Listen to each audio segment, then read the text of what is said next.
Ay, nag-umpisa lang po yan ang mga kababayan ko nang dahil po kay Inday Lustay. No? Nang dahil po kay Inday Lustay or kay Mirigis Piatos o kung sino man yan, no?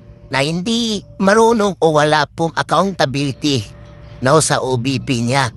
Diyan po yan nag-umpisa at hindi lang po yan.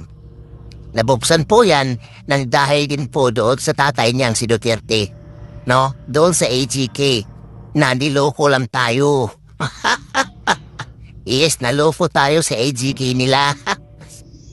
Sabi nila, I hate drugs daw. Pero lumabas na po ang katotohanan na they also love drugs. At mahirap na po magsalita ang mga kababayan. So ayun na nga po, pamahalaan sa gobyerno ngayon, no? Maski yung lumang tugtubo nilang magnanakaw, binabalik nila, luma na po yan. Hindi na po yan luobra sa taong bayan. At sinasabi po nila ngayon na wala na pong nagawa si Pangulong Marcos. Hindi ba kayo nagbabasa? Mga didiis?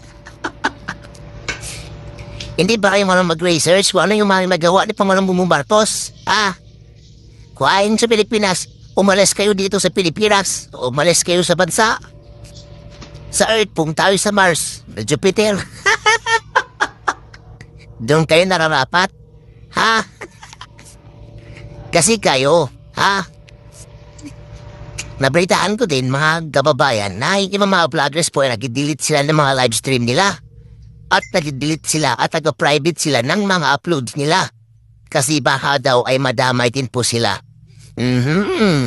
Akala ko ba ay matapang kayo at akala namin mga Marcos supporters ay kaya nyong sugurin, kaya nyong harapin yung kakasuhan kayo or matawag kayo sa Quadcom, sa Tricom, sa Congress.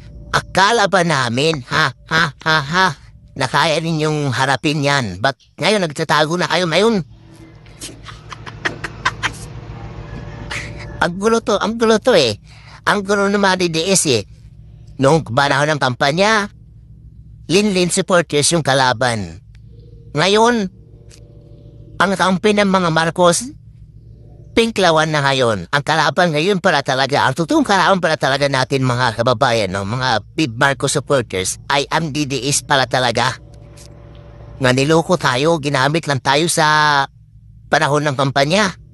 Mga loyalist dyan, Marcos loyalist dyan. Alam nyo na, niloko tayo nitong mga DDS na to. Kaya niwala tayo, nakakampi sila. Yun pala, sila pala ang pag-uugatan ng away kaguluhan sa Pilipinas. Simula nung natuklasan yung mga kalokohan nila ni Inday Lustay, ni Mirigis Piatos at ang AGK sa papa niya. Tandaan niya, wag na kayong makabudol sa mga DDS. Yun lamang po mga kababayan. Babay na.